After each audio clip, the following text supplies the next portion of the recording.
pessoal, eu sou Isabela, estou aqui nesse apoio técnico. Eu e o Luiz só que sobrevivemos a essa queda de energia aí, da net do pessoal, mas a gente vai conseguir iniciar. Eu vou gravar aqui no Zoom, então a gente consegue salvar depois lá para passar no YouTube, como as outras sessões.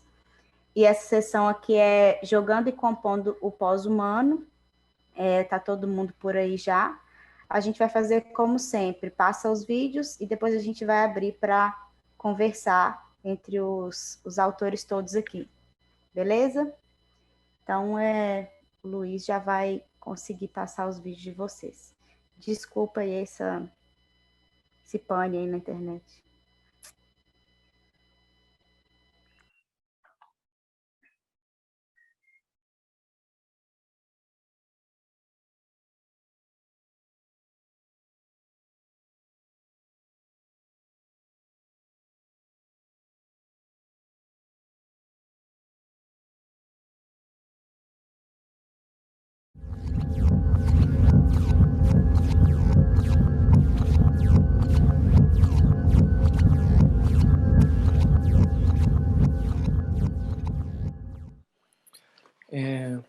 Olá, tudo bem? Primeiro, gostaria de agradecer, né, essa oportunidade de estar apresentando aqui nesse congresso internacional de arte, ciência e tecnologia, né? Esse modo de apresentação para mim é um pouco novo, então eu peço desculpa caso haja alguma falha, né, algum erro. Hoje o trabalho que eu vou apresentar aqui, denominado de Flores de Plástico Não Morrem, é a apresentação de um artigo sobre um relato de uma obra que foi desenvolvida no âmbito do meu mestrado realizado no programa de pós-graduação em artes da Universidade de Brasília. Me apresentar, né, um pouco, meu nome é Arthur Cabral, eu sou artista computacional, atualmente estou como doutorando também no programa de pós-graduação lá da Universidade de Brasília, sob orientação do professor Guto Nóbrega. O mestrado foi feito sob orientação da professora Suzete Venturelli, quem também é coautora desse artigo que a gente submeteu para esse congresso. Eu também sou pesquisador no Media Lab, UNB, né, que é um laboratório de arte computacional lá na Universidade de Brasília. Hoje eu queria falar um pouco, né, conversar um pouco sobre a questão da relação, né, do uso de algoritmos computacionais dentro da arte, principalmente fazendo esse recorte dentro da arte computacional, né, e a relação de representação da natureza e a relação também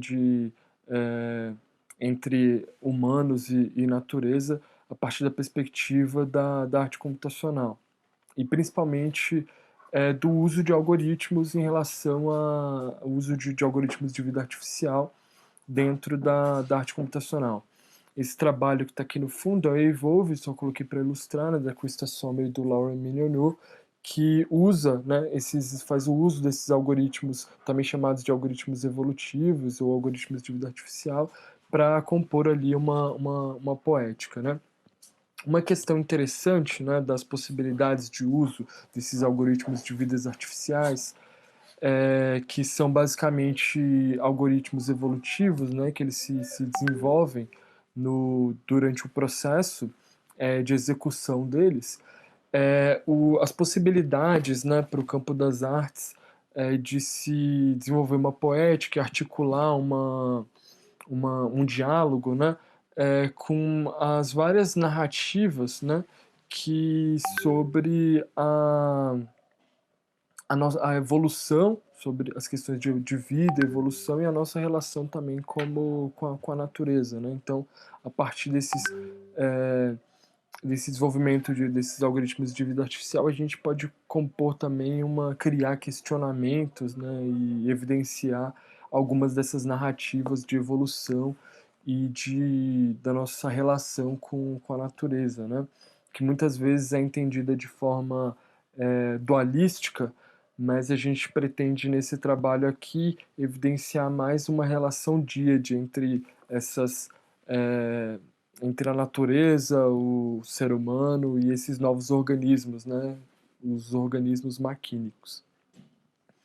Dentro desse leque de vidas artificiais, uma coisa que é importante ressaltar é que esse termo vida artificial foi cunhado pelo Christopher Langton num congresso na década de 80, né? 70 para 80. E ele é um dos caras que alavancou todo esse processo de vida artificial. E que foi bastante utilizado, né, dentro do campo das artes, principalmente nos anos 90, né, início dos anos 2000. Dentro desse campo, né, dos algoritmos evolutivos que são utilizados para compor esses softwares de vidas artificiais, a gente tem duas categorias de algoritmos, né, que são que aparecem, né, mais evidente dentro dessas vidas artificiais. O primeiro seriam os algoritmos genéticos, né, que são algoritmos que evoluem a partir de um processo de simulação de uma através de uma simulação de um processo genético, né, onde a gente tem crossover e misturas de genes. E um que a gente vai se concentrar mais aqui nessa fala, que são os autômatos celulares, né, que são autômatos, né, são robozinhos em nível celular. Principalmente os autônomos, a gente vai falar aqui principalmente sobre os autônomos celulares que trabalham a partir de regras de vizinhança. Esse conceito de autômatos celulares foi atribuído ao matemático John von Neumann, né, que dentre várias contribuições para a ciência da computação, ficou como conhecido, né, por essa questão dos autômatos celulares, essa pesquisa que ele realizava em nível dos autômatos celulares. Uma outra, um outro matemático que deu prosseguimento a essas pesquisas realizadas pelo von Neumann em relação aos autômatos celulares foi o conhecido John Conway, né, que infelizmente nos deixou agora no ano passado, 2020, em decorrência à Covid. O John Conway criou uma série um sistema de autômatos celulares conhecido como jogo da vida, que são esses autômatos em nível celulares que são apresentados dentro dessas matrizes bidimensionais, que ela vai trocando de estados finitos, né? Esses estados vão trocando a cada rodada desse jogo da vida. Essas regras que alteram esse estado dessas células é baseado numa questão de vizinhança, né? A partir da vizinhança dessas células dentro dessa matriz, ela vai alterando seus estados. Dando prosseguimento a essa pesquisa dentro da ciência da computação, dos autômatos celulares, a gente encontra também um matemático, cientista, né, o Stefan Wolfram. Ele tem uma contribuição bastante interessante dentro desse universo dos algoritmos celulares, de propor uma espécie de sistema também baseado em regras de vizinhança, né, de autômatos celulares, porém, em vez, diferente do Joe Conway, de trabalhar em múltiplas camadas, né, precisar de uma matriz minimamente bidimensional para ser trabalhada, os autômatos celulares do Wolfram são um pouco mais simples, né, e podem ser executados numa sequência, em uma matriz unidimensional, né, de apenas uma dimensão. E também, como eu falei, né, esses estados dessas células são alterados por regras a partir de vizinhanças. Um exemplo desses autônomos são as regras 90, né, desses autônomos celulares, que eu coloquei um gráficozinho mais ou menos mostrando os estados que pode assumir a partir desse tipo de regras, né? Uma coisa interessante, principalmente da questão dos autômatos celulares, é que a partir de que dentro desse sistema a gente consegue ver claro um sistema emergente, né?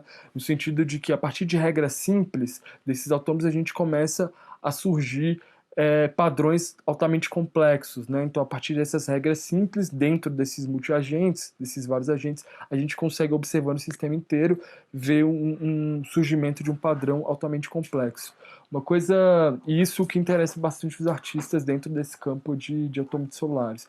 Uma coisa interessante é que essa regra 90 dos autômatos celulares proposto pelo Wolfram, gera esse padrão, né, que é conhecido como triângulo de Scherspik, E esses padrões são também encontrados na natureza, né? Então a gente consegue ver esses sistemas também bioinspirados. Eu tenho aqui um exemplo dessa concha, desse caracol, que a gente consegue ver nitidamente o surgimento desses padrões desse triângulo de Shakespeare aqui.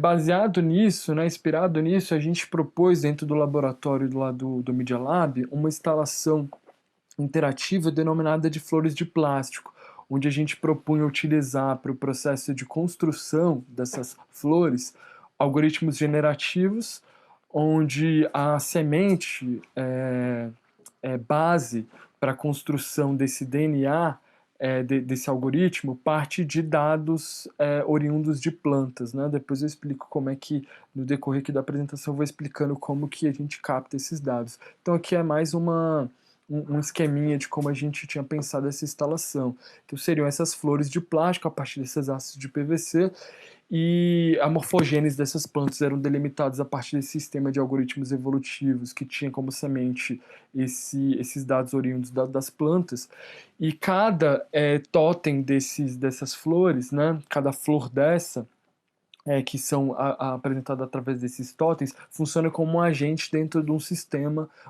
baseado em algoritmos, em autômatos celulares, né, onde cada flor dessa é uma espécie de agente, né, de autômato em nível celular. E utilizando, né, para comunicação dentro dessa rede, esse sistema de regra 90 proposto pelo Wolfram. Como eu falei, a gente, para criar essas formas das plantas, né, que isso aqui é uma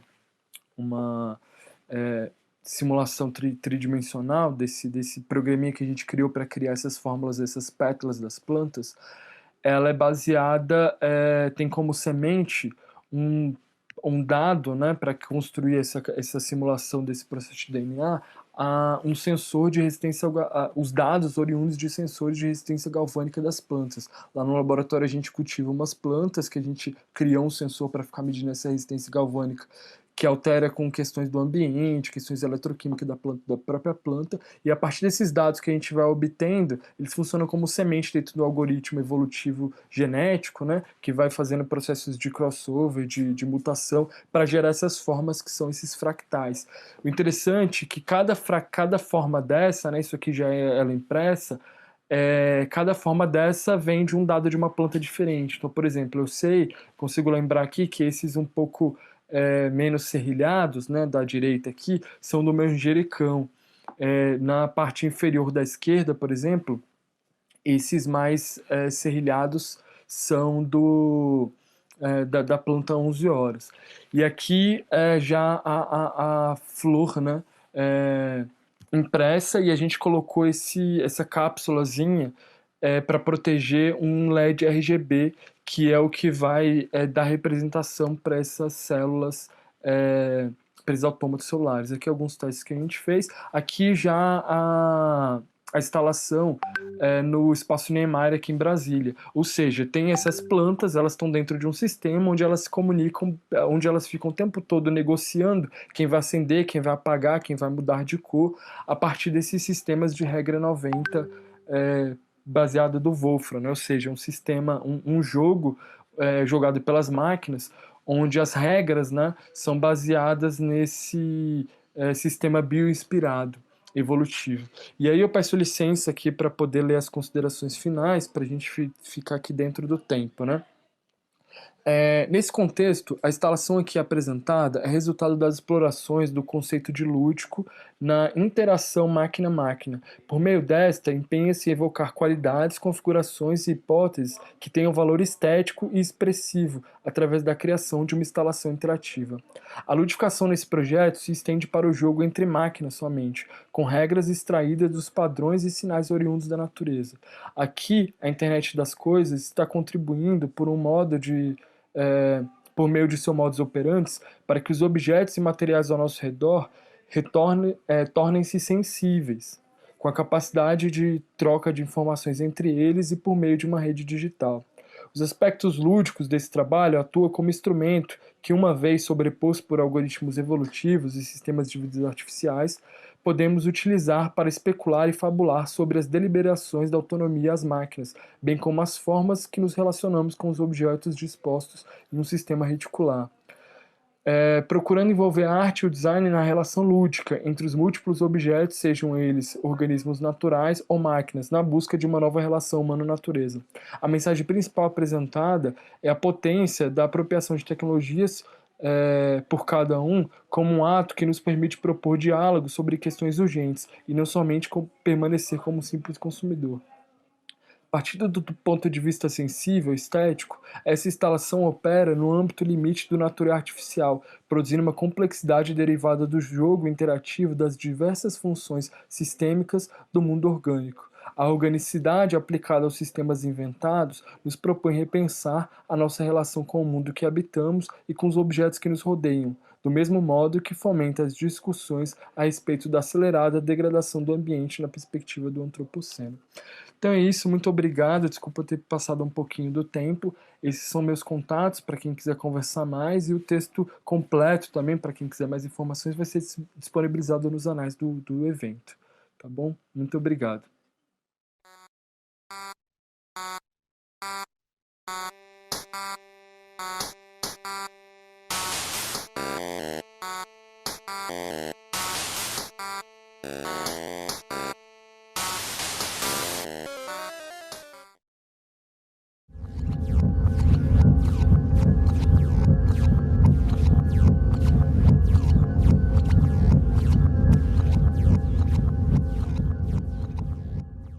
Bom, meu nome é Pedro Cordeiro, eu vou estar falando hoje sobre metagame dentro de jogos. Eu sou graduando pela UFMG e estou fazendo isso em coautoria com o doutorando Pedro Veneroso, também da UFMG.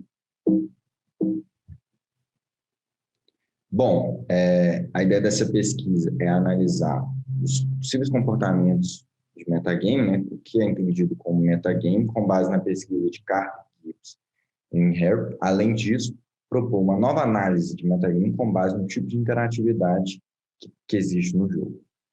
Bom, como já dito antes, vou utilizar a pesquisa de Carter, Gibbs e Harvard para descrever 3 tipos de comportamentos que são entendidos como metagame no mundo do jogo. A gente tem um metagame como nível de estratégia, que é basicamente a capacidade do jogador em analisar com base nas informações presentes, ou seja, os inimigos, o estilo de jogo do adversário, os personagens, quais ações tomar, ou seja, a capacidade dele criar uma estratégia com base no contexto em que ele está, e já pensando nas possíveis consequências. Por exemplo, o tipo de personagem que o jogador está usando é mais rápido, mais agressivo, ou for, antes dele tomar a ação, ele já tem ciência das possíveis consequências, e assim ele consegue criar uma estratégia melhor. Um outro tipo de metagame é o metagame como a quebra da quarta parede, que acontece basicamente em RPG de mesa, por exemplo, D&D, em que, nesse tipo de jogo, o jogador tem como objetivo atuar como se fosse um personagem, e caso o jogador tome alguma ação, com base em algo fora do contexto daquele mundo ou do conhecimento daquele personagem, isso é considerado metagame, ou seja, nesse contexto, o metagame tem um caráter negativo, uma conotação negativa. Um outro tipo de metagame é o metagame com algo opcional. Neste caso, Carter e Gibbs e Harvard, eles dividem, criam um contexto de ortogame e paragame, em que o metagame seria esse paragame. O ortogame, ele seria o jogo principal, ou seja, é o jogo em que a comunidade dos desenvolvedores considera como um jogo real, né? Já o paragame seria os jogos derivados dele, mas que ainda acontecem dentro desse jogo. Por exemplo, a prática de speedrun em Ocarina of Time. O Ocarina of Time, jogo que é distribuído, criado, desenvolvido, ele é o ortogame, e o paragame seria o speedrun, que os jogadores criam, a própria comunidade de speedrunners cria as regras, podendo ter glitch ou não, ou seja, o metagame seria esse paragame, né? Como essa pesquisa propõe também desenvolver ou analisar o metagame com base na interatividade, a gente vai descrever a interatividade usando os conceitos de Murray e Lawrence. Neste caso, a gente pega dois conceitos dela, ela desenvolve 4 tipos de interatividade, 4 tipos de comportamentos, e vai pegar 2 deles que são o interno ontológico, interatividade interna ontológica e interatividade externa ontológica. A interatividade interna ontológica acontece quando o jogador assume um personagem dentro do jogo, ou seja, ele assume um personagem naquela narrativa daquele mundo fictício. Por exemplo, o jogador, num jogo de Segunda Guerra, o jogador assume o papel de um soldado, por exemplo. Uma coisa interessante desse tipo de interatividade é que, normalmente, quando o jogador descreve para terceiros a experiência, ela tem uma semelhança, a narrativa tem uma semelhança muito grande com romances e até mesmo, né? O outro tipo de interatividade é a interatividade externa ontológica. Essa interatividade, o jogador ele age como se fosse um deus onipotente, manipulando os objetos e o tempo desse mundo virtual. Um exemplo disso é o jogo Zootaico, por exemplo. O jogador ele gerencia um zoológico, ele pode comprar animais, criar os lugares onde os animais vêm ficar, criar coisas para tornar o ambiente mais agradável para os frequentadores, e ele pode pausar o tempo quantas vezes ele precisar, ou seja, ele age como se fosse um deus mesmo, manipulando o tempo e espaço desse mundo virtual.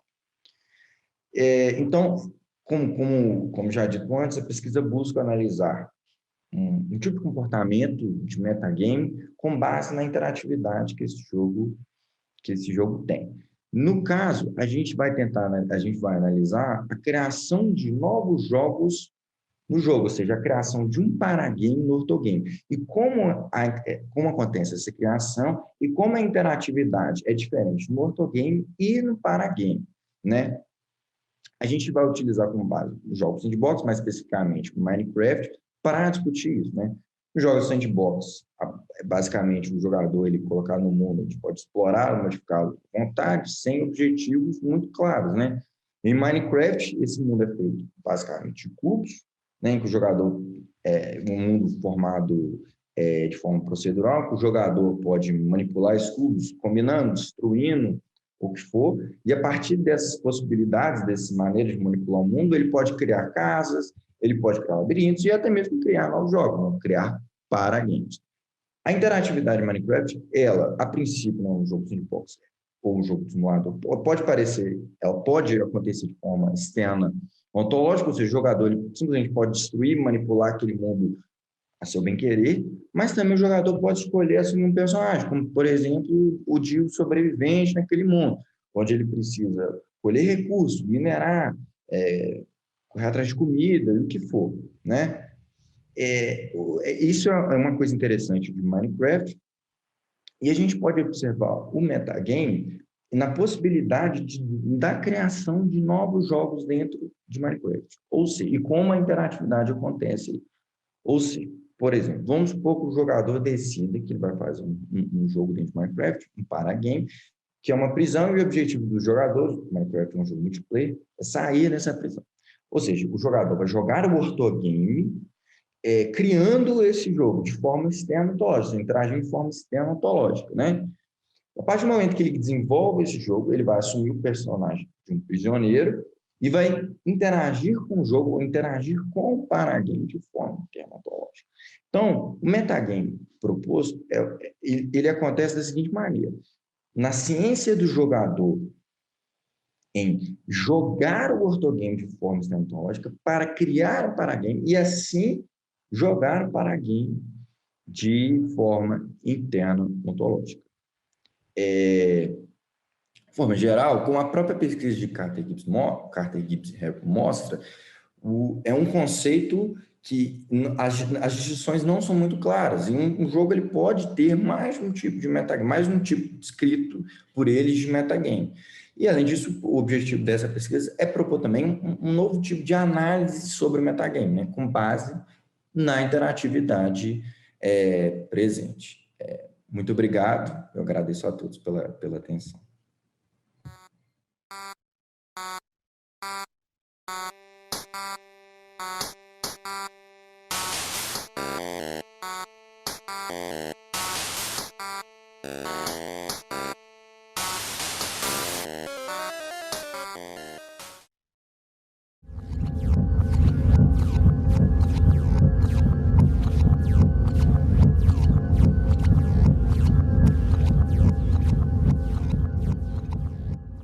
Olá, primeiramente gostaria de me apresentar. Me chamo Rodrigo Dorta, sou pesquisador de artes visuais, mestre pela Unesp. Para a gente começar a falar desse assunto, na introdução, vou começar fazendo um panorama sobre a temática do pós-apocalipse nos jogos. Na ficção é uma temática muito popular, nos jogos digitais não é diferente. Para exemplificar aqui, eu trouxe 2 jogos, o Fallout, de 1997, e o Wasteland, de 1988. 2 RPGs que trazem o pós-apocalipse como um plano de fundo. É importante notar que nesses 2 jogos, o apocalipse acontece por uma escalação de um conflito global, uma guerra nuclear.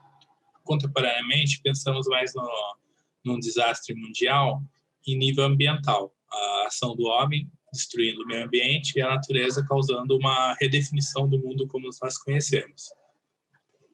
Apesar de sermos apenas uma entre 10 ou 14 milhões de espécies presentes no planeta Terra, somos a espécie que mais causou mudanças no nosso ambiente. Em apenas 200 mil anos de existência, a nossa capacidade de adaptação e invenção trouxe uma força global capaz de alterar as características básicas do nosso planeta, com destaque para as mudanças na atmosfera e no clima. Para falar sobre isso, uma nova era geológica foi proposta pelo biólogo americano Eugene Stormer, popularizada pelo Nobel da Química Paul Crutzen, que entenderam que o período do Holoceno, já se torna obsoleto e não dava mais conta de descrever o tempo geológico contemporâneo. O gênero do game de estratégia, que aborda simulações de cidades, nações e exércitos, frequentemente utilizado como objeto de estudo para uma reflexão sobre mecânica, sistemas e valores. O teórico Alexander Galloway utiliza como referência Civilization 3, de 2001, e Colonization, de 94, para discutir alegorias do controle informático na contemporaneidade e também sobre a natureza algorítmica da linguagem dos jogos. O teórico Paolo Pedersini acredita o SimCity, de 89, como um dos games criadores do gênero e também um game muito interessante para ser estudado. Uma citação, ele fala: SimCity só não é o game que estabeleceu o gênero, como também é uma lição objetiva recorrente em assuntos como ideologia e entretenimento eletrônico, urbanismo neoliberal, reducionismo e simulações e ambiguidade de textos alternativos. SimCity, suas omissões graves, escolhas irresponsáveis de design e seu realismo capitalista escancarado é uma fonte sem fim de inspiração. Eu poderia passar o resto da minha vida desenvolvendo games semifuncionais que tentem consertar o estrago causado pela Maxis EA. Maxis é a desenvolvedora do jogo. Isso se dá porque, no caso do SimCity, ele tem uma simulação simplificada, mas ela é supostamente realista.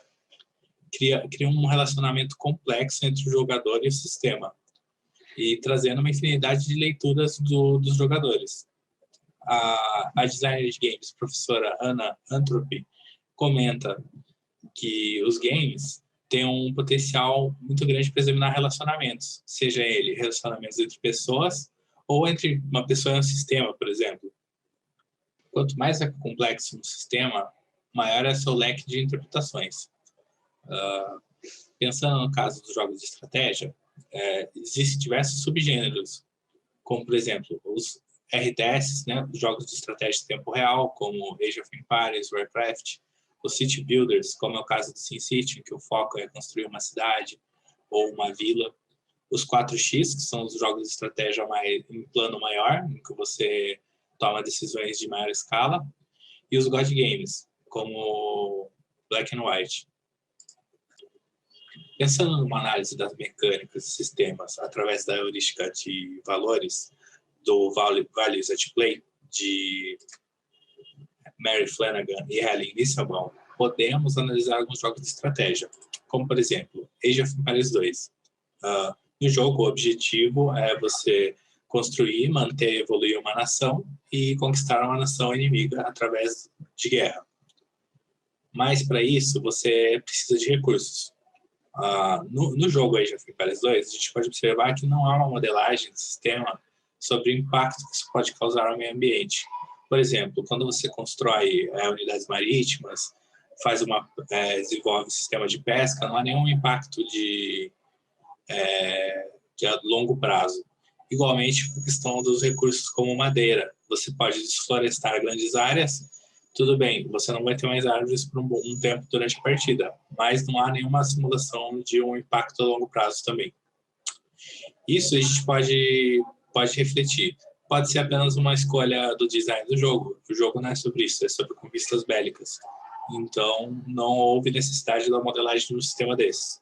Mas, ao mesmo tempo, podemos inferir que a omissão de refletir sobre um sistema de impacto ambiental também já é uma contestação de valor.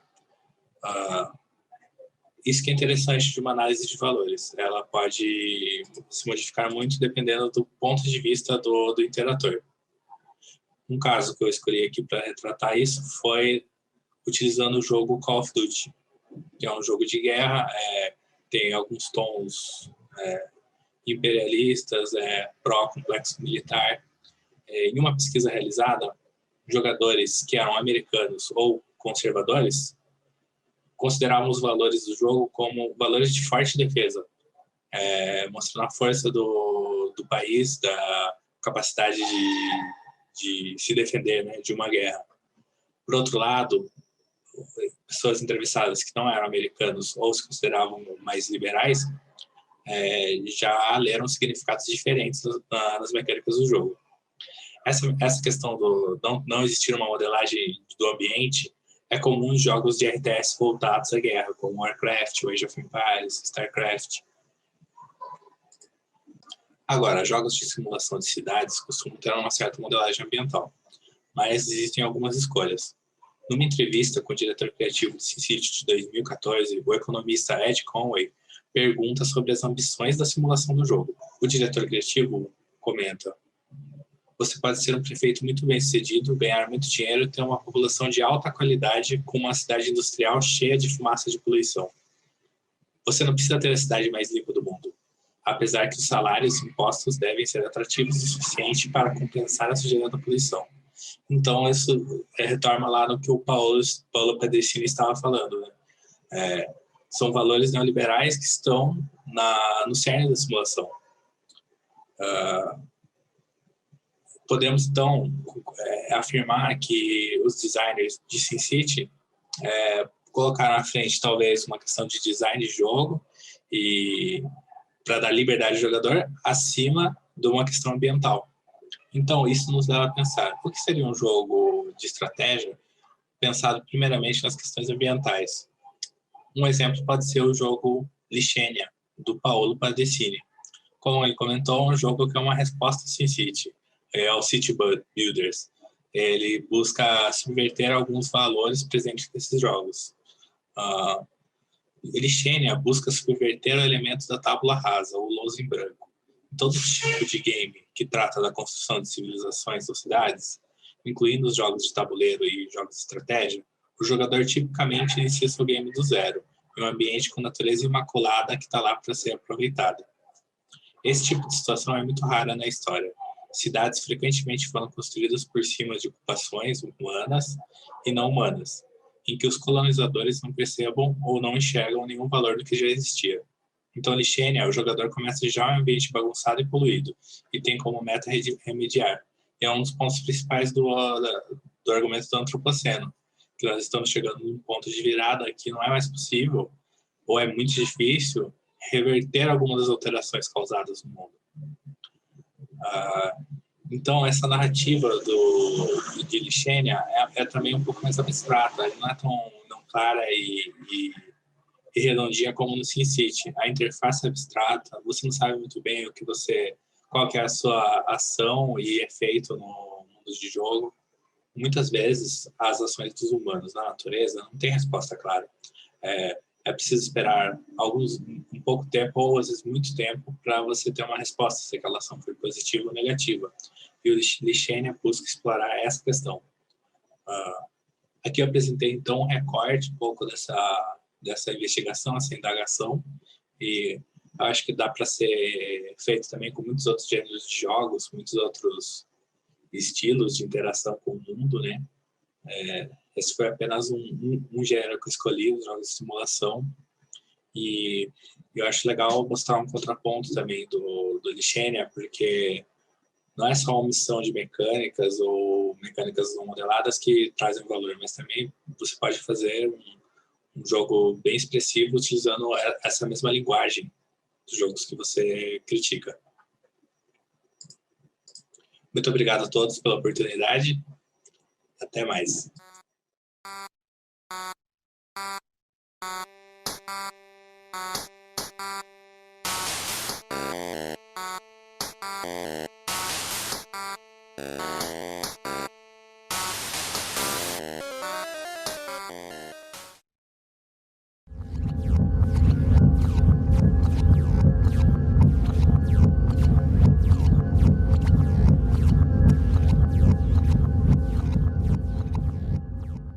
Good evening.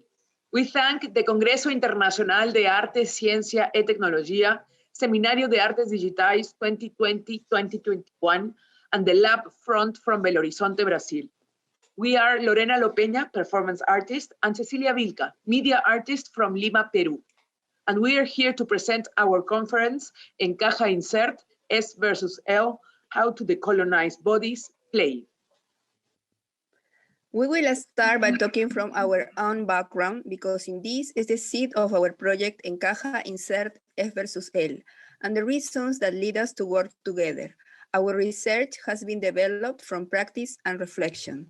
Lorena from the performance art and myself from the media art, we work in a true co-creation on the border of disciplines, where each one nurtures and participates in the practice of the other. This way of creating learning is completed by the feedback received of the spectator participant, without which it would have no meaning. As an artist, I, Lorena, firmly believe that the personal is political. My artistic research crosses the liminal spaces between physical action, body art, multimedia, interactive and relational performance, and also interdisciplinary arts, creating and investigating within the issues of gender, identity, and body politics, with a documentary and autobiographical approach. In my performative research, I incorporate video, photography, costumes, installation, sound, among other technologies, understanding them as an extension, projection, radiography, and revelation of the bodily and social experience. Cartografía Anatómica is my direct antecedent project. I am an artist who works with technology as a tool and object of reflection, exploring its relationship with gender, society, and nature. From a decolonizing vision, my work develops in the borders of art and science, connecting ancient technologies with the new ones. I believe that knowledge is a continuum. I am a trans artist, a techno witch. A technology for me already has a speech. It means procedures, and thus it speaks about identity. This aspect of technology is the most important for me, and I have called it a poetic of revelation. I craft my projects with programming, low-tech, scientific tools, and I mix all these. Par Versión Remota is my direct antecedent project.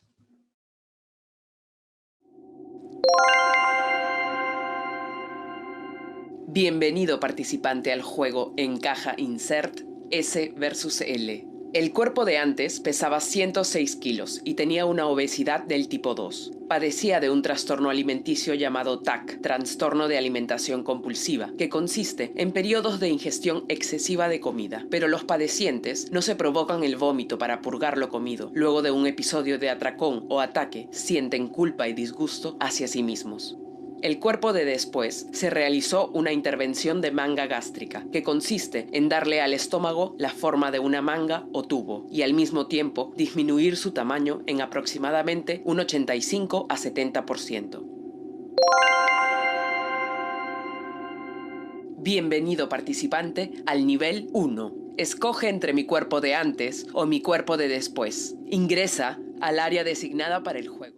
Colonization begins with the internal betrayal of our own ideas, grassroots thoughts that we consider to be natural or tacit, and that come from cultural and social practices. Ideas open the door to similar ideas. To the next colonization, the first one is not over and the new one is hooked onto this one, retrofeeding it. The betrayal of our own body, of that appearance that we try to erase, the betrayal of functioning. I cannot control myself. I try to follow the instructions, but I always lose. In this perverse game, in this craving of normality, I'm not normal, I'm not white, I'm not thin. I do not work. It's then the machine, the body, and the software that fails. Encaja Insert S versus L is a perverse game that uses the banal as bait to confront us with a theme that we consider of survival, the aesthetic social mandate of the hegemonic and commercialized image of Western woman. Using playful strategies of reappropriation and syncretism, we try to decolonize our own body by playing, an interactive digital performance where the game is interface and concept at the same time. The new colonization has an effective camouflage tool, these systems that become tacit. I quote, "The conquest of America begins with the conquest of bodies. Pre-Columbian rituals require a re-education in accordance with the modern foreign values that landed in the New World, and therefore the creation of renewed corporal disciplines supported by devices of submission. Renew because as the body finds cracks, lines of escape, the devices expire." Raúl García. Then how to decolonize bodies playing? Technology reveals these mechanisms and makes them evident through the performative game. Humor, interactivity, participation of the public and performers. We use the artifact against the artifact itself. We use Western hegemonic languages and resources to show, question, and re-signify them. Ideas against ideas, system strategies of decolonization. We use an application created ex professo that through a Kinect sensor allows the interaction of the participant and controls the performer's videos that are projected on herself. The spectator is a player participant invited to choose between the body of before or after her weight loss operation, the gastric sleeve. Then you are instructed to try and fit the body of your choice with the performer's real-life body. This is a game fight between bodies to fit and unfit, as the participant must maintain its preference with determination and ferocity. The game is divided into 3 levels for one participant at a time. The floor is then turned into a game area that is marked to divide the world, the life, and the participant, as well as the performer, in a binary, cutting sharp way. The 2 sides, the dividing line, the bodies, the measures. I quote, "Here there is a conflict with those gender technologies that are exceeded. Breasts that are too big, lips too big. Women must be thin and have to have tits to be recognized as women. But the excess of either of these, punished. The line in both of its senses, to keep the line and to do not cross the line." Nagore Iturrios. The territory to decolonize is the body itself, but it is not only one. There are all our bodies, this set of versions of ourselves that we inhabit, influenced by the imposed systems of colonization of aesthetics and Western hegemonic culture. In a scenario of non-fiction, impossible instructions are dictated to us. A firm voiceover tells us these detailed rules, mixed with information about eating disorder and some testimonies from the performer's life experience about her eating disorders and her gastric sleeve operation.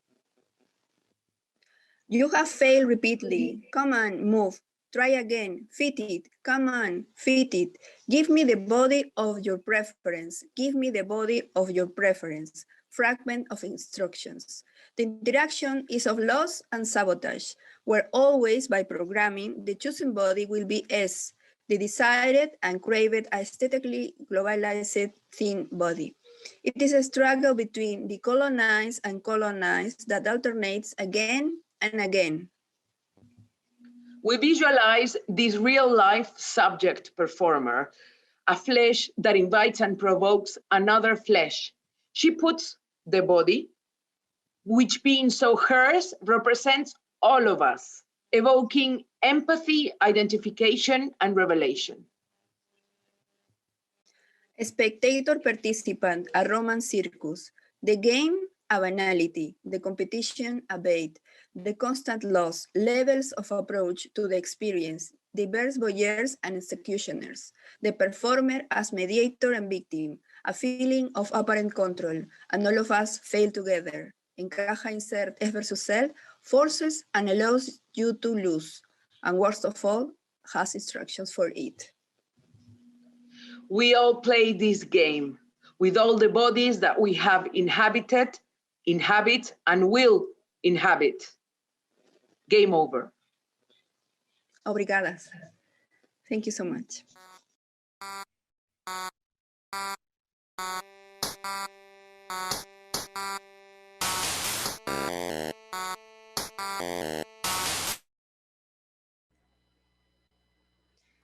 Então, pessoal, o professor Pablo voltou, meio precário, ele está aqui no chat, eu acho que vocês viram ele fazer alguns comentários aqui. A operadora de telefonia caiu, está tentando restabelecer a conexão, mas ele mandou um texto aqui para eu ler para vocês que vocês conseguirem comentar sobre essa visão dele, tá? Vou ler aqui. Essa sessão dialoga muito com uma perspectiva pós-humanista ou transhumanista trazida na conferência de ontem, do professor César Baio. Ela também apresenta reflexões que revelam a predominância em nossa sociedade da convergência das nano, bio e infotecnologias, criando uma perspectiva descentrada do ser humano, ora correndo o risco de entendê-lo como um super-humano e em outras revelando o quanto o humano substrato biológico é um produto da ideia de humanidade que entra em crise justamente com a crise da razão apontada recentemente. Assim, metagames, máquinas que jogam, os corpos descolonizados, que manifestam um sex appeal do inorgânico, entram nesse cenário do pós-antropocênico. E aí ele gostaria que vocês comentassem isso e falassem mais do que vocês acham que o futuro nos reserva nesse sentido. Quem quiser comentar já pode.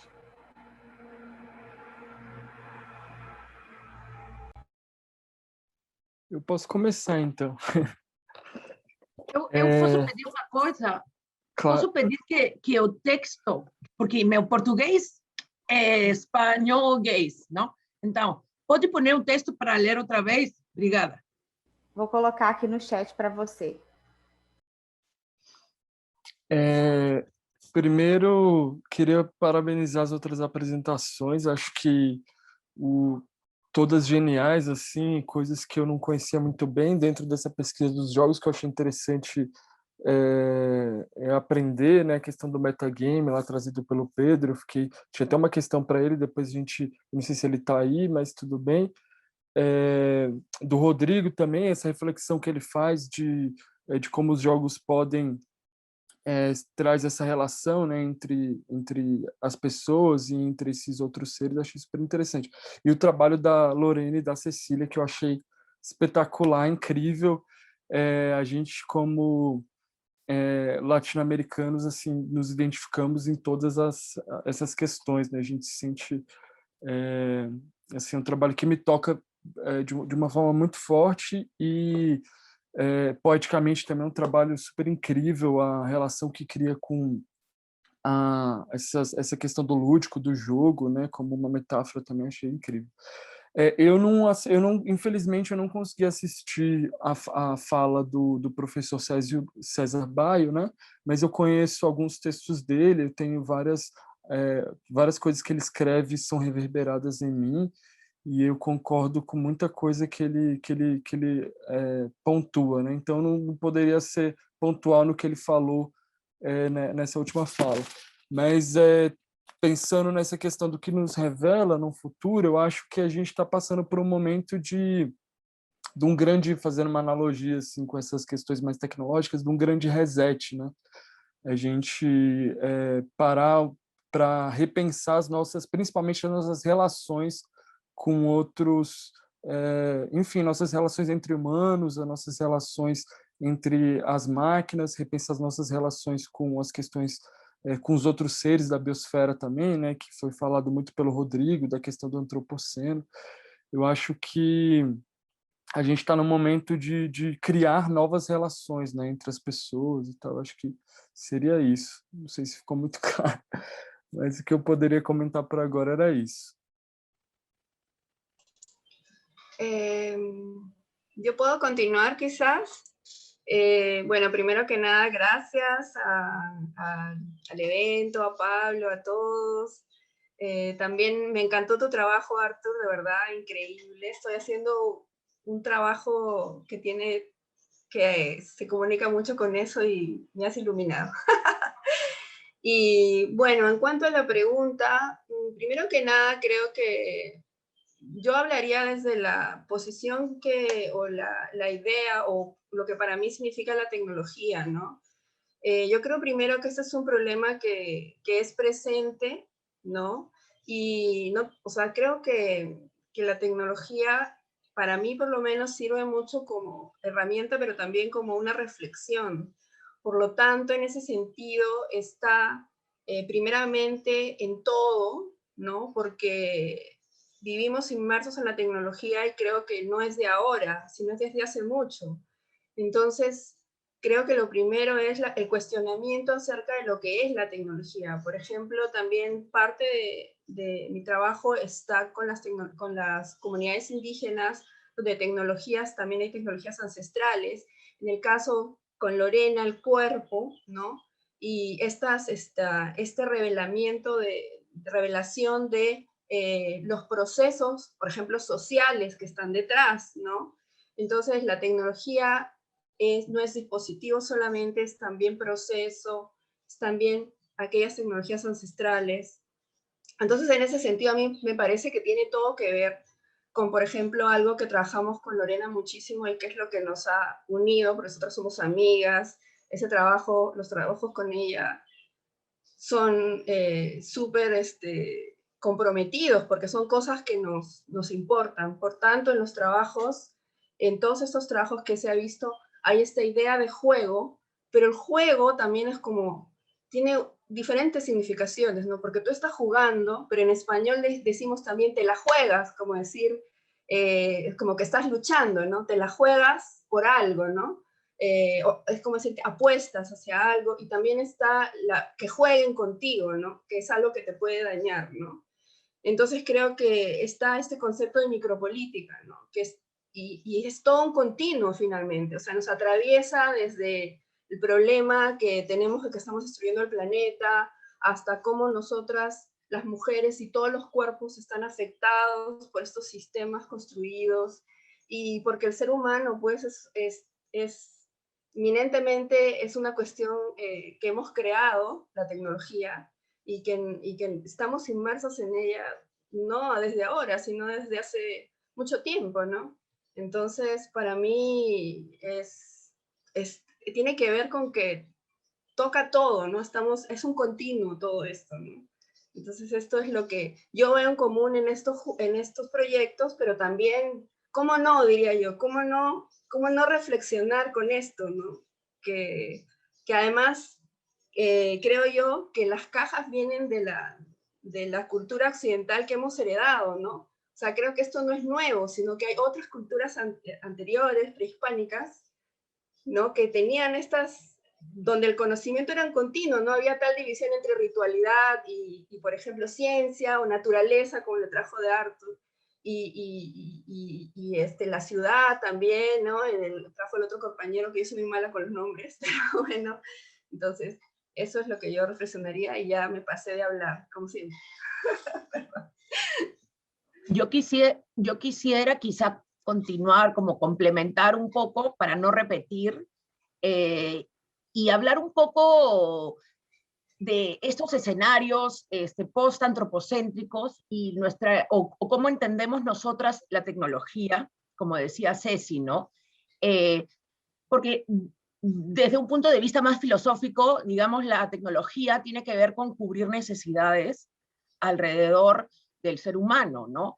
Entonces yo me pregunto, ¿llegan a ser realmente post-antropocéntricas las tecnologías? Iguales, atrás hay un interés, hay una necesidad que cubrir desde las sociedades, desde los diferentes campos, digamos, de poder y de acción que hay. Y entonces pienso que, un poco como decía también Arthur, estos juegos, ¿no? Tienen diversos, o estas estrategias de usar lo lúdico,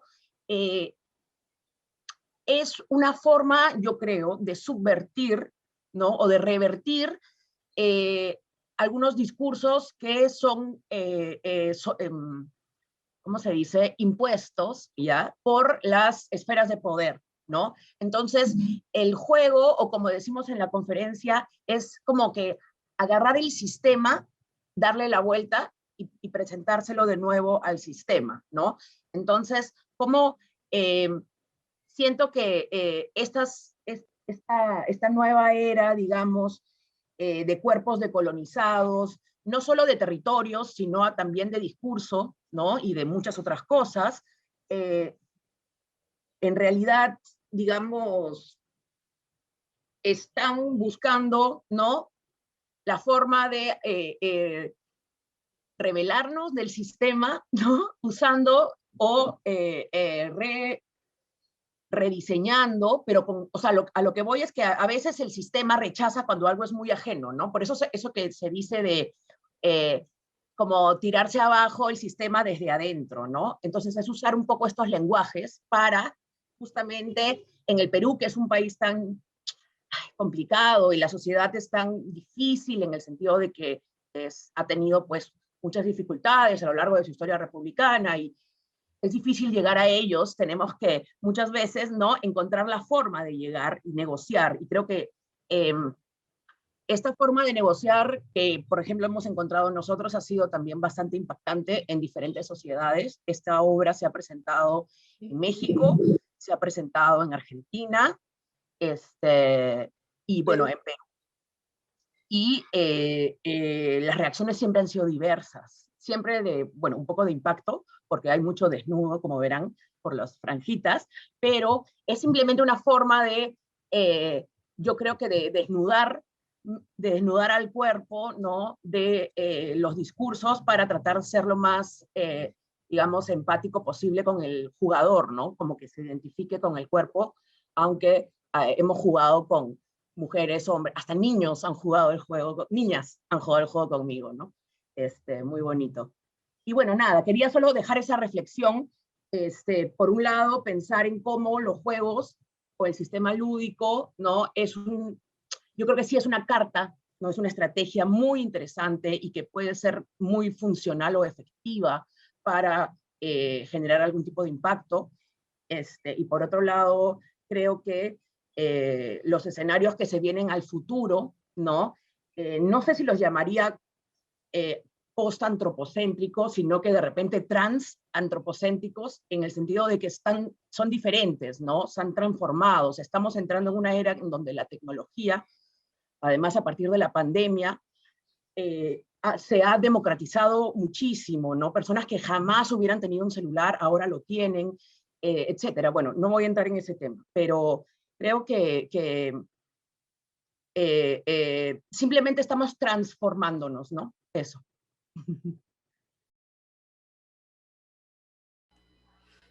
Vou abrir aqui para perguntas, mas aqui no chat a gente tem muitos elogios aqui a todos os trabalhos, que é um trabalho muito interessante, é um trabalho muito instigante, que é muito incrível, e a gente tem muitos elogios, a gente não conseguiu pegar o pessoal do YouTube, mas a gente tem uma discussão aqui aberta para quem quiser comentar. Tem muitas parabenizações aqui. Eu não sei se o Luiz quer comentar alguma coisa, que ele está aqui com a gente também. Se eu puder, eu queria fazer uma Pode? Uma réplica? pergunta. Não, Luiz, pode falar, desculpa. Pode falar. Não, pode fazer aí. Pode seguir a sua pergunta e daqui a pouco eu faço a minha. É porque eu acho que a minha foge um pouco do que a gente estava discutindo antes.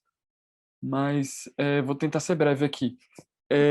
Não, eu acho que um dos caminhos, né, a gente falando desses futuros, é justamente a gente repensar repensar essa dualidade que a gente construiu entre cultura e natureza, né, que sempre uma coisa é oposta à outra. Eu acho que um dos caminhos é repensar isso.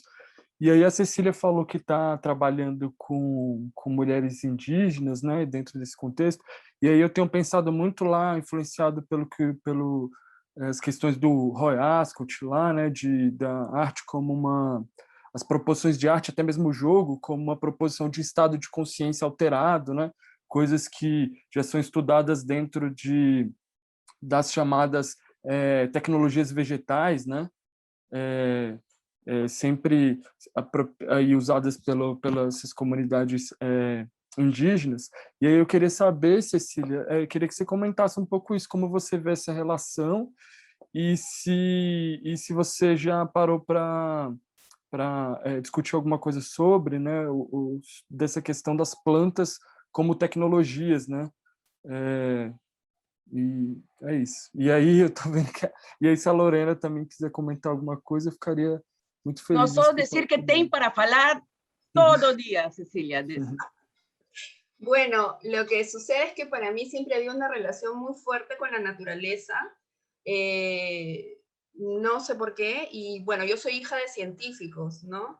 Entonces yo he crecido viendo imágenes de microscopía electrónica, en primer lugar, pero he dado una vuelta por los estereotipos de la educación y bueno, yo quería ser artista y pensaba que no iba, y bueno, he dado todo un vueltón, así que siempre he estado muy atenta a esos estereotipos del conocimiento, ¿no?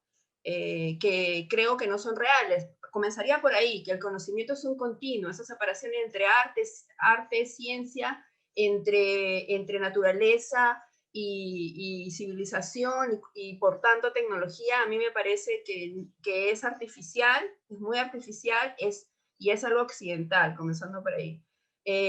Esta motivación y el hacerle caso a estas conclusiones o estas búsquedas me han llevado a trabajar con tecnología, a reencontrar la ciencia que la tenía desde origen, ¿no?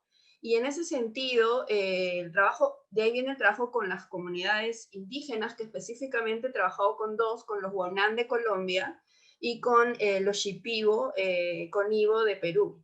Entonces, ¿cuál es la cuestión aquí? Es que en realidad yo trabajando con tecnología me sentía muy identificada con el concepto de artesanía, porque existe también la idea del tecnoartesano, ¿no? Que es el artista, el artista, el iluminado, ¿no? El que tiene la idea y el que tiene la tecnología es el que la va a ejecutar, pero hay un conocimiento en el hacer, ¿no? Que existe, ¿no? Entonces hay estas divisiones, ¿no? De intelecto, cuerpo, y esto, por ejemplo, en las comunidades indígenas es una sola cosa y también somos una sola cosa con el entorno.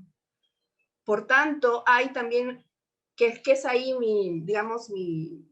una de mis cruzadas, es esta búsqueda de repreguntar. Creo que hay muchos conocimientos que damos por sentado, que tenemos que volvernos a preguntar acerca de la historia, la ciencia, ¿no? Por ejemplo, ¿por qué un proceso como el de los Shipibo con Ivo, que tiñen con barro, ¿no? Y que se revelan en los mantos con la luz del sol, no es ciencia también, ¿no? Entonces el trabajo que tengo con ellas no pasa por la estética solamente, porque para mí es importante un poco escapar de la dictadura de la estética y la narrativa, porque eso es lo que Occidente nos impone. Y el punto de unión es ¿no? ¿Cómo explica una persona indígena su trabajo a alguien que lo quiere clasificar en solo diseño, por ejemplo, ¿no? En el caso del quené, lo que se ve, que es lo que toman con ayahuasca y hacen los dibujos, la gente dice esto es un diseño, pero el quené no es solamente un diseño. El quené es el ritual que es antes, es lo cotidiano donde se hace, son las herramientas que son fabricadas por cada madre. Es que tienes que buscar el barro del río donde tú naciste, O sea, son muchas cosas que están alrededor. Lo mismo sucede con la gente que trabaja con tecnología. Te dicen, ¿tú qué haces? Videomapping. ¿Pero esto qué es? Dime qué es. ¿Es antropología? ¿Es escrito? Es muchas cosas, porque yo creo que en verdad todo es muchas cosas. Solo que nos están obligando a elegir un bando. Y eso viene de Occidente, ¿no? Entonces ahora, yo no creo tampoco que hay que destruirlo todo, porque no tendría tampoco sentido. Pero sí creo que la relación, y es lo mismo en el caso de las plantas, ¿no? También estoy haciendo trabajo con Lucía Monge, que es una otra artista peruana, con biomateriales, y estamos tratando de encontrar la frontera en estos asmos, estos organismos que crecen, ¿no? Entonces, todos estos cuestionamientos vienen de esa idea básica de entender el mundo como un continuo y de repreguntar. O sea, a mí me interesa repreguntar las cosas porque no me han funcionado en mi vida, ni creo que funcionan para muchos, estos conocimientos tan separados, ¿no? Tan compartimentados, ¿no? Entonces, creo que, sí, ahí leo como que tenemos que ser indisciplinados. Yo creo que más bien es que hay que entender el orden del mundo, ¿no? Hay que volver a repreguntarnos cómo funciona el mundo, cómo funciona la política, cómo funciono yo misma, ¿no? Ahora con la pandemia, ¿dónde está y con conocimiento, ¿no? O sea, creo que es administrar el conocimiento de otra manera. No es negar el conocimiento, ni negar la disciplina, ni negar el orden, ni el estudio, ni nada, sino más bien es darle una voz a lo propio y en el caso de Latinoamérica, de nuestra identidad. Creo que eso pasa por nuestra identidad también, ¿no? Entonces, como con Lorena, la búsqueda ha sido necesaria. Nosotras hemos emprendido este trabajo, ya tenemos otro que estamos haciendo que se llama Forense Amor. Estamos haciendo un bioantídoto contra el amor romántico. Entonces, Forense Amor y Data Visceral se llama, y nace de esas búsquedas, porque ¿quién lo va a hacer si no? ¿No? O sea, no nos funciona lo que está sucediendo, ¿no? Lo mismo le pasa a estas madres artistas, Shipibo con Ivo. Los Wonan de Colombia necesitaban hacer una tipografía para preservar su lenguaje, y yo también soy diseñadora y ahí caí, ¿no? Entonces, no es que uno sea un Da Vinci, un super genio, porque esa idea también es tonta, ¿no?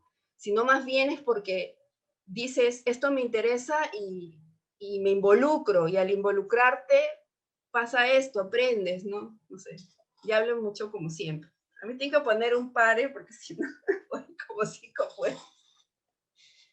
Lore, a ver, ya me pasé.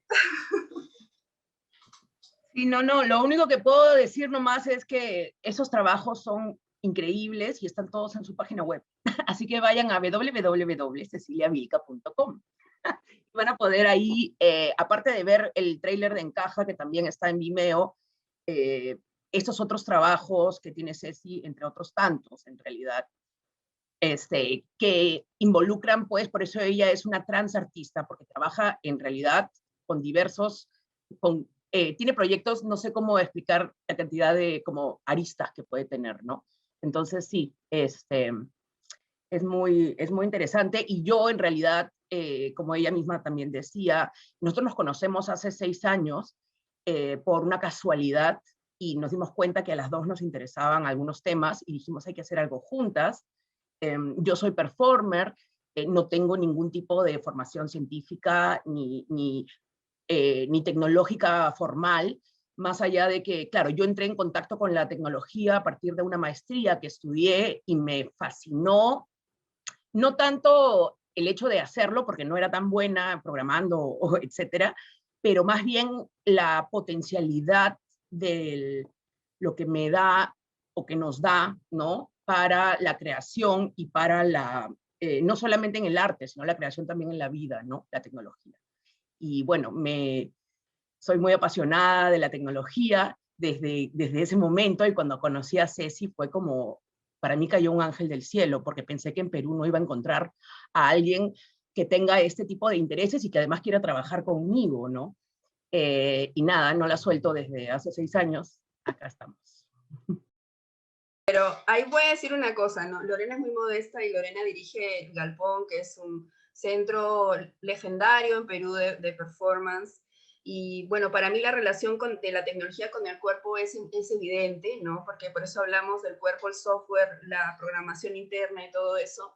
Y yo ya había estado haciendo instalaciones interactivas, entonces el performer pone el cuerpo, es un cuerpo con voz, con una historia, ¿no? Entonces el trabajo que hacemos nosotras es de crear, aprender. O sea, yo he aprendido millones de cosas de la performance de Lorena, que ella es muy modesta de decir, pero la idea es de trabajar en nosotras y con otros profesionales es siempre de esa forma, ¿no? De no hacer tú solo tu parte, porque creo que eso tampoco es así, sino hay una canibalización, ¿no? En el trabajo, ¿no? Más bien es aceptar que hay esa contaminación y más bien incentivarla, y Lorena tiene un trabajo increíble de performance y no es, o sea, todo eso que dice ella me encanta, me siento muy alabada, pero ella es 1000 veces así, ¿no? Entonces, nada, creo que es importante eso, ¿no? Por eso que hay estas intersecciones, no son casuales, yo no creo que sea porque,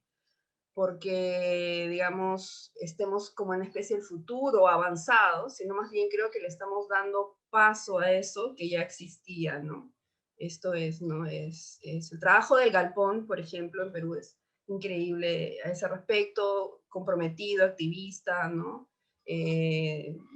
Porque apolítico no podemos ser, ¿no? Finalmente, ¿no? Si vivimos en un estado que nos agrede, ¿no? Entonces, es eso. Sí. Hay una pregunta de Priscila Portugal.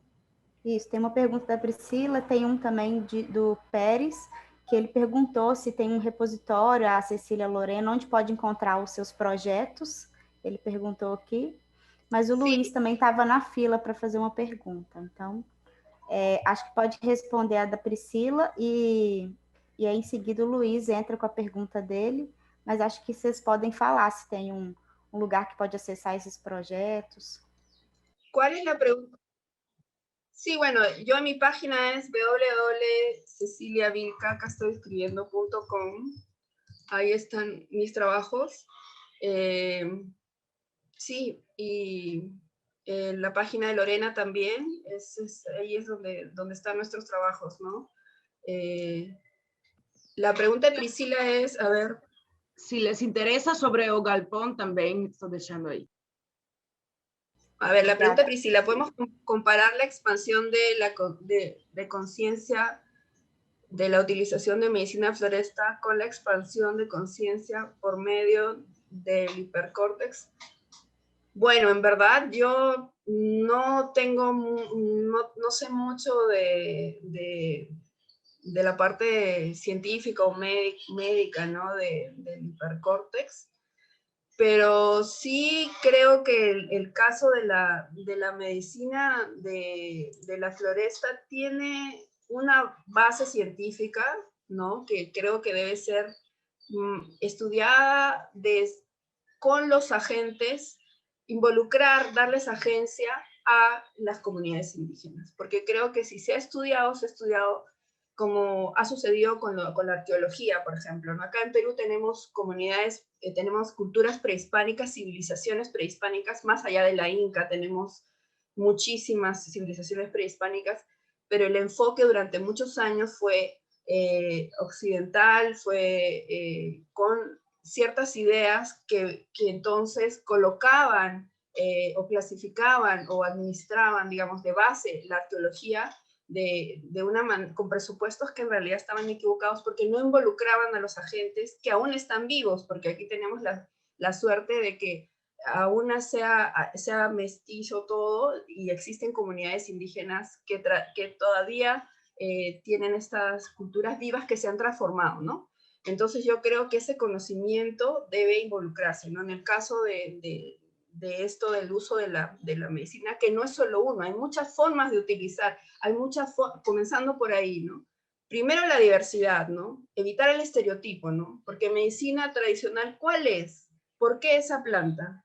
¿no? Creo que detrás del rito, detrás del mito, hay una información y en el uso que ellos tienen que ha pasado de generación en generación. Yo por eso traje a las madres chipivas con IVAs al laboratorio, porque con mi familia, que son científicos, tenemos un laboratorio de microscopía electrónica, y las traje aquí, quizás de una manera intuitiva, pero yo creo que eso hay que hacer, ¿no? Primero que nada, ¿no? O sea, para estudiar creo que tendrían que estar todos los agentes involucrados, ¿no? Y desde la ciencia, bueno, la ciencia tradicional, la medicina, ¿no? Pero yo creo que sí tiene relación, ¿no? Pero no sabría de qué forma realmente, ¿no? Yo conozco la parte del mito, la parte del conocimiento, los significados, ¿no? Que están detrás de eso y la importancia que tiene de conexión para...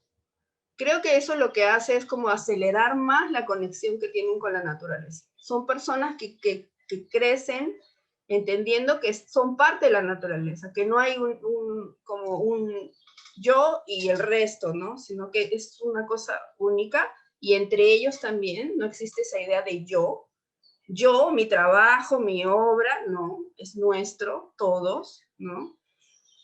También la idea del tiempo, ¿no? Que eso es importante, ¿no? También que es otra cosa que creo que es importante hablar, ¿no? Esta idea que tenemos del pasado, el presente y el futuro, siempre caminando hacia el futuro. Y eso también es una cuestión que la tecnología como que incide mucho, ¿no? Ya llegaremos a ese futuro, ya llegaremos cuando llegaremos, ¿no? Es que hay también ideas acerca del tiempo como una cuestión lineal, ¿no? Entonces, creo que las comunidades indígenas tienen eso y cuando toman la medicina aceleran o están mucho más conectados, ¿no? Ellos dicen, la selva habla, ¿no? Cuando toman esto, ellos dicen que la selva les habla. Pero no quiere decir que no les hable antes o después de eso. Están siempre metidos en eso. Y nosotros también, ¿no? Solo que nosotros no nos damos cuenta, pues, ¿no? Pero sí, eso es lo que podría responder.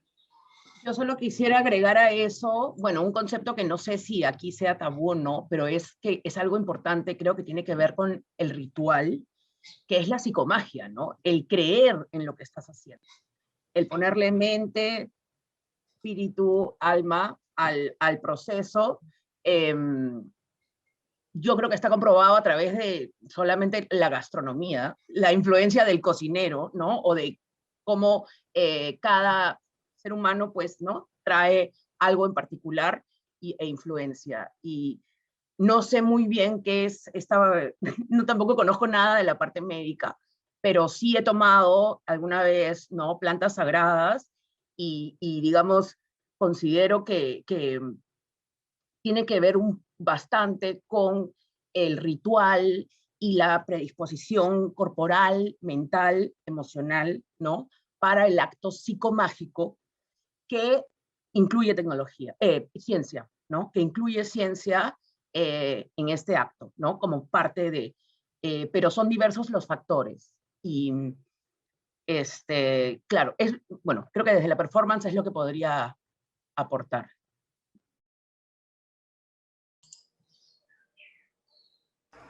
Luiz, acho que ele tem uma pergunta. Na verdade, vocês já responderam minha pergunta aí, mas eu vou adicionar, se vocês puderem também colocar mais algumas questões sobre isso, mas eu acho que vocês já responderam mesmo, assim, já falaram de relação aí alma e tecnologia, mas eu achei interessante o trabalho do Arthur fazendo essa tradução mesmo, assim, da planta, né, e fiquei pensando quanto que isso também é, de alguma maneira, pensando no trabalho ali dos meninos do jogo, né, quanto que isso, de alguma maneira, se aproxima do metagame, né, como se fosse uma metatecnologia, ou então um trabalho da Cecília e da Lorena como metacorpo, assim, né? Se isso está derrubando, de alguma maneira, essa quarta parede, assim, entre orgânico e inorgânico, tecnologia e natureza, entre alma e tecnologia, assim mesmo, como vocês já responderam aí, mas eu acho que se aproxima do metagame, assim, nessa ideia mesmo, né? Como metacorpo, metatecnologia, se vocês quiserem comentar. Obrigado aí, Luiz. Eu acho que sim. Quando o Pedro estava falando, eu também fiquei pensando nisso. Se seria também talvez se aproximaria dessa questão do metagame, né? E eu acho que também se relaciona com o que a Cecília estava falando, assim, dentro do processo de a gente conceber o trabalho, o tempo todo a gente estava em mente essa questão do pensamento em rede, né? Que todas as coisas estão conectadas, né? A gente não pode desassociar a nossa percepção ali do objeto sem desconsiderar todas as redes sutis ali em volta do objeto, né?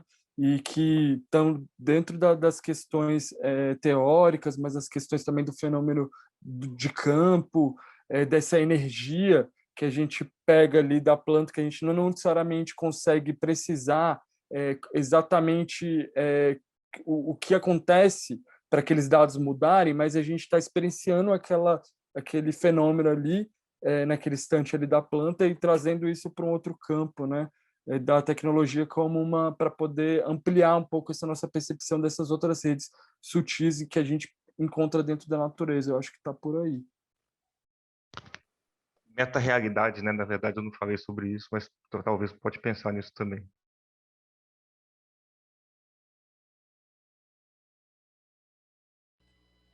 Bom, eu tenho aqui um comentário do professor Pablo também, que ele me enviou. Ele achou tudo excelente, ele está agradecendo pelas respostas aqui, que ele ficou satisfeito com as respostas, e parabeniza muito pela sessão, pede desculpa pela falta, de tarde ele vai conseguir retornar, e ele pediu desculpa também pelas tardes do vídeo da Lorena e da Cecília, e ele falou que a gente não tem muito controle sobre isso na organização do evento. Ele agradece muito ao Arthur também, que é um parceiro nosso, que já nos levou para exposições aí. E ele agradece a participação de vocês no seminário, por enviar o trabalho, por estar aqui presentes, pela paciência também, por essa queda da conexão aí. Eu acho que foi muito importante para a gente essa paciência, mas também de ouvir depois esses trabalhos que são muito importantes e relevantes aqui para a área. Eu acho que tem um comentário aqui do lado. Ah, é do Arthur? É o Arthur que está comentando? Eu só respondi uma coisa direto para a Priscila ali. Tá bom, tá certo. Então, se vocês quiserem falar mais alguma coisa, ou se não, se estiverem satisfeitos, eu acho que a gente pode finalizar, mas eu agradeço muito a apresentação de vocês, a presença, trabalhos incríveis aí para a gente poder compartilhar com todo mundo. Vai ficar gravado, a gente vai colocar lá no YouTube. A gente não transmitiu agora, mas ele está gravado, a gente vai colocar lá. E eu agradeço muito, estou impressionada aqui com a grandeza dessa produção de vocês aí. Alguém quer falar alguma coisa? Mais alguma coisa para finalizar ou não? Só agradecer mesmo. Sí, solo agradecer mucho al Congreso. Yo en el 2019 pude ir, conocí Belo Horizonte, me encantó. Ahí presenté un trabajo también en la exposición. Y la verdad yo creo mucho en estas conexiones, en unir mundos. Y quería también por eso que conocieran a Lorena y que todo, o sea, llegar a hacer esas conexiones, ¿no? Que igual eso nos mantiene fuertes y podemos continuar, ¿no? Juntos. Hace poco comencé a leer este libro de Donna Haraway, el último, ¿no? De continuar con el problema. Y creo que es muy importante estos parentescos raros, ¿no? Estos encuentros inesperados, ¿no? Y desde ahí, juntos, enfrentar todo lo que venga y lo que es nuestra vida, ¿no? Nuestra micropolítica. Así que muchas gracias, Pablo, y muchas gracias a todos. Obrigada. Então, a gente vai fazer uma pausa agora para o almoço. A gente volta às 14 horas com o grupo de trabalho 1 também, com o tema Interações do Espaço Ludificados. E aí a gente vai conseguir restabelecer a conexão e todo mundo vai conseguir compartilhar tanto no YouTube quanto aqui na sala do Zoom. Eu agradeço a todos e até daqui a pouco.